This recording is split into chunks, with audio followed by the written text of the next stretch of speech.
So gracious Jesus, that you would be our vision, that we'd keep looking to you, that we would sit with you every day for 15 minutes and think about you and how you're writing us into your story. A story of better hope, a story of bigger hope. So thank you again, Jesus, for giving to us a taste of that story, the wonder of your true body and your true blood. May it continue to strengthen us as we would follow you through this troubled world. We know that, again, long after these hurricanes have passed, there will still be troubles and evil in this world. So Jesus, you give us hope for a better story, a bigger story. We ask and pray these things in your name. Amen. You may be seated. The year was 1979, so if you're 40 and under, some of you weren't born, and if you were born, you're very, very young. Year was 1979. There was a pop tune on the radio, again, long before the internet. In June of 1979, it peaked at number 2 on the top 100. It's an iconic song, so even if you weren't quite born or very young, you've heard this song. Probably even if for our youngest ones, you've heard this song at some point. I want to read some of the lines of the verses of the song and see if you can guess the title of the song. And when I get to the chorus, well, it will kind of give away the name of the song. But here's some of the verses. It says this: everyone can see we're together as we walk on by, and we fly just like birds of a feather. I won't tell no lie. All of the people around us, they say, can they be that close? Just let me state for the record, we're giving love in a family dose. Another verse of the song. Living life is fun, and we've just begun to set our share of this world's delights. High, high hopes we have for the future. Well, those are some of the verses. Guess what the song is yet? No, probably not. But here's the chorus. And I won't sing it because you would run for the exit. We are family. I got all my sisters with me. We are family. Get up, everybody, and sing. Name of the group? I thought it was the Pointer Sisters, too. Actually, it first came out with Sister Sledge, and then I think made more famous by the Pointer Sisters. Again, way back when, I'm not a real big baseball fan, but Pittsburgh Pirates did real well, and that was kind of their theme song, We Are Family, Family. So I want to talk about this idea of family this morning. Family, I believe, is a very powerful word. Family. Whenever we hear the word family, and we're all part of lots and lots of families, as we're going to talk about in a little bit. But there is this other family, this family of God, God's family, that we want to think about this morning. So this word again, family, powerful word. Maybe we could just say that word together. Family. One more time. Family. So here is what we all know about family. I'm not going to share anything new. We all have past family stories. Again, even if you're just a 3, 4, 5-year-old, we already have a past family stories. For all those who are adults, we have our past family stories. We all have present and current family stories.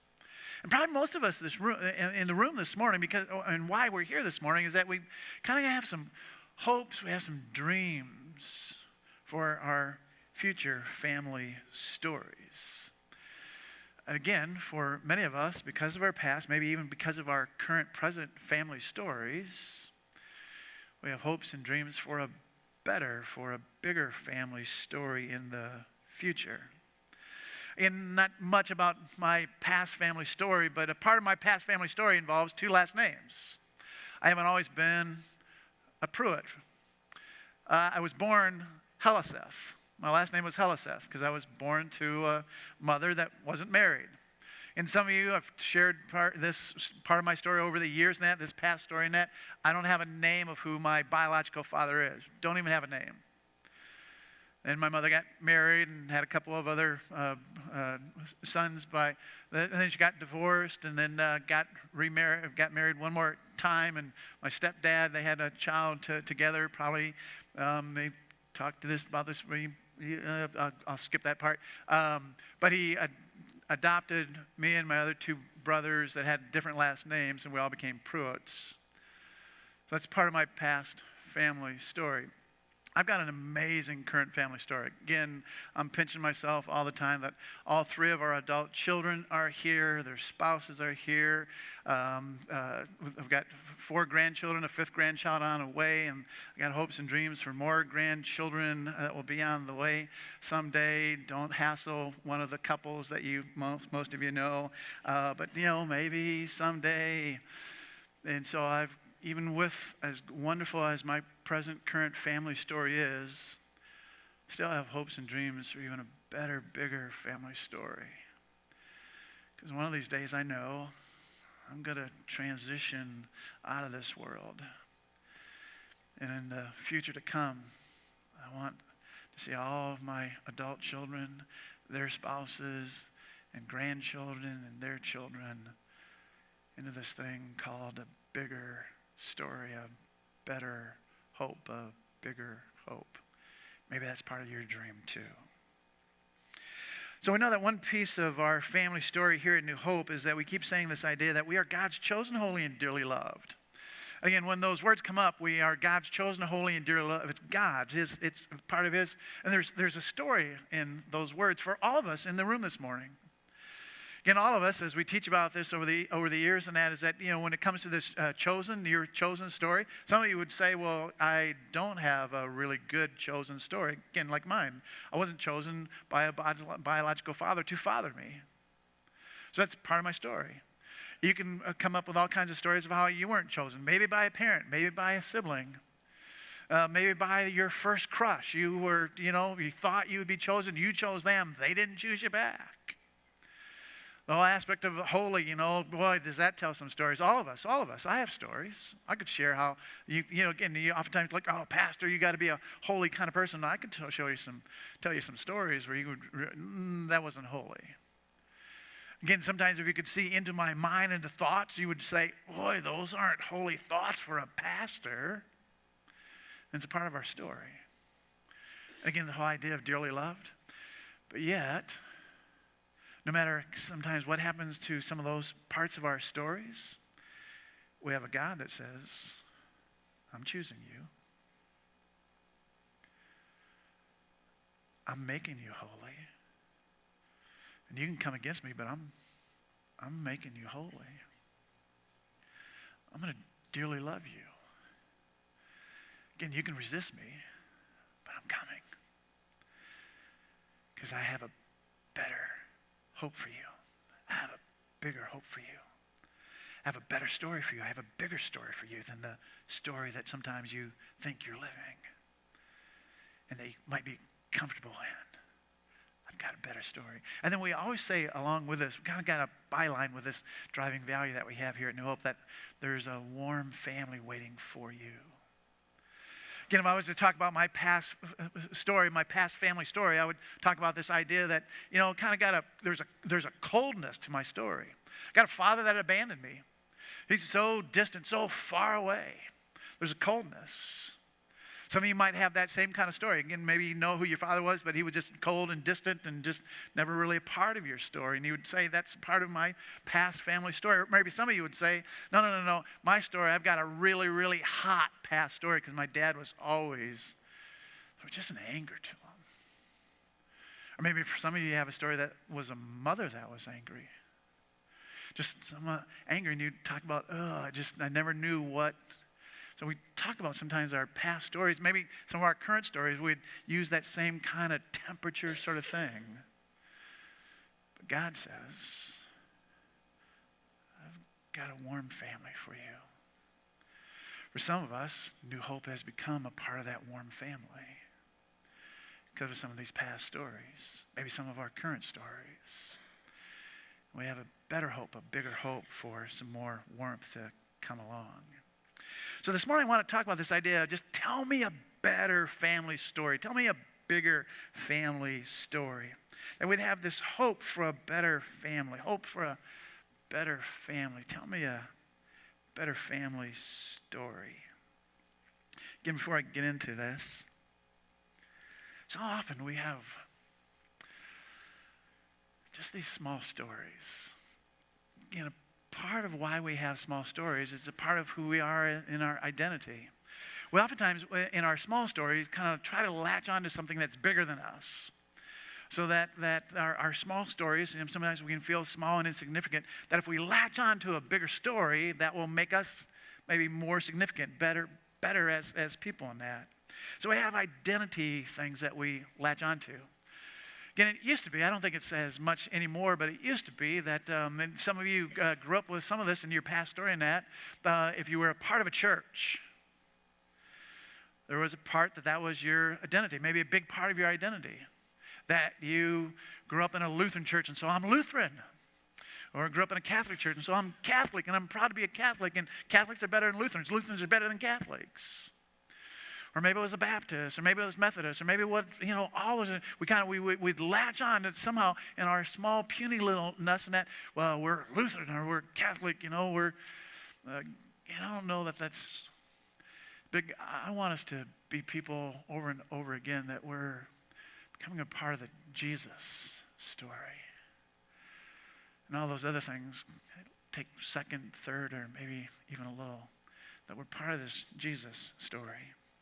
Sometimes, again, no offense to all those because we encourage you to wear your Packer gear today. And all of us here this morning, we're not players for the Packers, but man, some of us are really rabid fans because they've got a big story. And they look so big, and they are big. And probably most of us in this room will have our TVs on this afternoon. There's probably some of our members that are up there at the game, and it's just a big story, and there's excitement, and there's, just all kinds of things that go on. But in the scope of who our God is, well, as we know, there's more than one NFL team, right? And so of us, we're all big Packer fans. And probably there's some among us that aren't Packer fans here this morning. Because there's more than one team. And so sometimes we get so caught up in some of these, what looks like a big story, but maybe.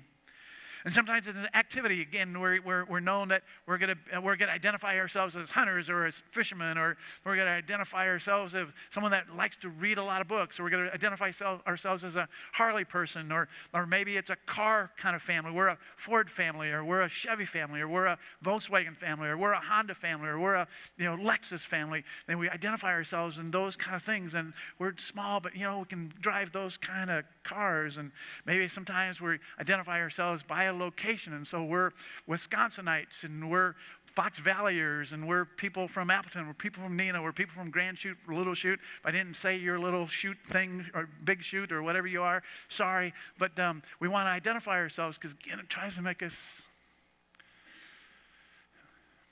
But all those things are just small. And we know there is a bigger God.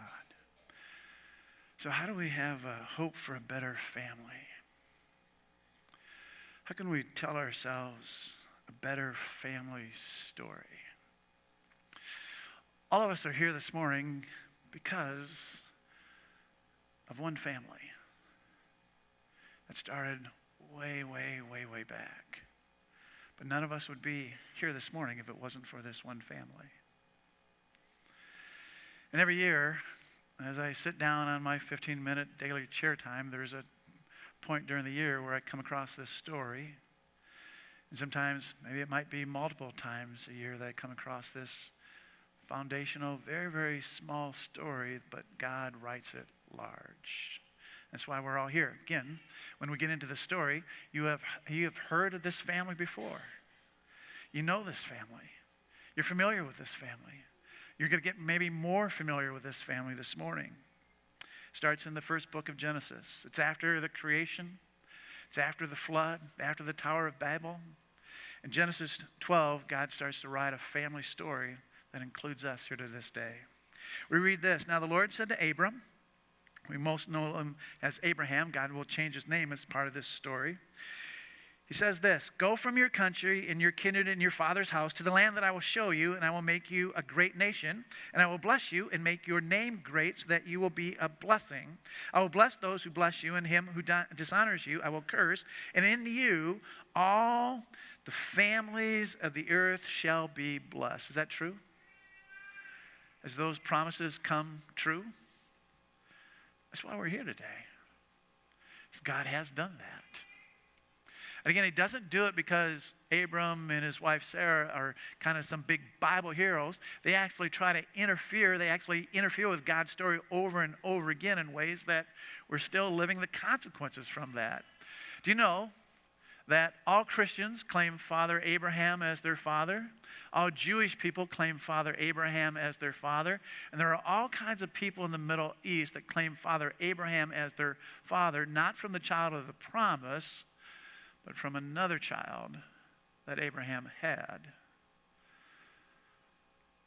And so as they try to help God write the story, they always mess it up. But God still writes his story. So it's this morning, long before you came in here this morning, you knew about Abraham and Sarah. And then there's this little side note here in Genesis 12 that just kind of, it says so Abram went as the Lord told him, and Abram was 75 years old. Well, that's kind of old. And you know the story. So many of you know the story. There's a lot of years that go by until they even have that child of the promise, as we know. A number of years go by, and in Genesis chapter 15, God renews the promise because nothing's happened. The promise hasn't taken place yet. And so it says that God brings Abraham outside at night and says, look toward the heavens and number the stars if you are able to number them. Then he said to him, so shall your offspring be. And he believed the Lord, and he counted it to him as righteousness. That night, Abraham went out. As he was looking across the big black diamonds on a velvet background, all these stars. Your star was one that he looked at. My star was one that he looked at. God knew long before that you'd be sitting here this morning. All the other times in your past that you've had these God moments, God was writing them already back then. As we go into our future, no matter what, God will write our stories with a better hope, with a bigger hope. And so when we read through the Bible, there's all these stories. Again, we know that Abraham and Sarah will finally have that child of the promise. And then that couple will have some twins, and then one of those twins will have the 12 children by 4 different wives, and you're just going, what a crazy story. And some of those brothers end up, actually they had more than the 12. There were some daughters that were involved in that too, the Bible tells us. But of those 12 children, the older brothers sell their brother Joseph. Some of you know that story, into slavery. It kind of seems like, how are they going to, and then they end up in Egypt for 400 years, and then God brings out this huge nation, and then there's all these other stories. But God keeps writing his story through these people that oftentimes don't understand what God is doing. And so when we come to the New Testament and the Gospel of Matthew opens up, we read these words. Here's the book of the genealogy of Jesus Christ. And then it says the son of David, and man, do we know some stories that aren't really good stories, right? But God keeps writing his story. And then the son of Abraham, and again we know stories about Abraham. And then it says Abraham was the father of Isaac, and we know some of his stories. Isaac was the father of Jacob, and we know some of his stories. And Jacob was the father of Judah and his brothers. That's where the 12 brothers come from. Judah is not the oldest, but Judah, we sang it in the first song, he's the Lion of Judah. We know that Judah was part of selling his youngest brother Joseph into slavery. We also know that Judah has an unbelievable part of his story, but God still writes his story, and it's included in the story of Jesus. The lesson goes on in Matthew chapter 1. It says, and Judah was the father of Perez and Zerah by Tamar, which was his daughter-in-law. And then it says Salmon was the father of Boaz by Rahab. Again, when they came out, they go into Jericho. That's the Rahab. That's like, and she's kind of known for some not so good behavior. And then we read that Boaz, the father of Obed by Ruth, and Ruth as this wonderful book. I love this little 4-chapter book of Ruth. But over and over, the author of Ruth makes it very pointed. She's a Moabitess, she's a Moabitess, she's a Moabitess. There's a story. And it's not a good story. But yet God brings this Ruth into his story and writes something bigger. Because Ruth ends up being the father of Obed, and then he's the father of Jesse, and Jesse is the father of David, the king, and again, all of his stories. And David was the father of Solomon by the wife of Uriah, and we know about that story. So many times, people that are trying to follow this God mess up the story. But it doesn't stop the story. There's always a better hope, a bigger hope for the story. And so over and over again, what we do in the church, what God would have us to do in the church is tell me a Jesus story. Tell me a Jesus story, because that's always where the hope is. And every story with Jesus, it's a better story. It's a bigger story. And it's a story for you. It's a story for me. So over and over when we sit down and Jesus tells us a story, always come back to this idea that we are God's chosen, holy, and dearly loved. God is writing himself into our stories. He just writes a better story, a bigger story, a better hope, a bigger hope than all the little stories that we're trying to live. Because there's a warm family waiting for each one of us. So as I dream about the future, I'm always dreaming about having hope for a better family story. Having hope for a bigger family story. Because our God is writing an amazing story. He's writing us into it. Can we think better and bigger and follow this God with more hope? More hope that goes past hurricanes, that goes past cancer, that goes past accidents, that goes past the Packers, that goes past divorce, that goes past bankruptcy, that goes past,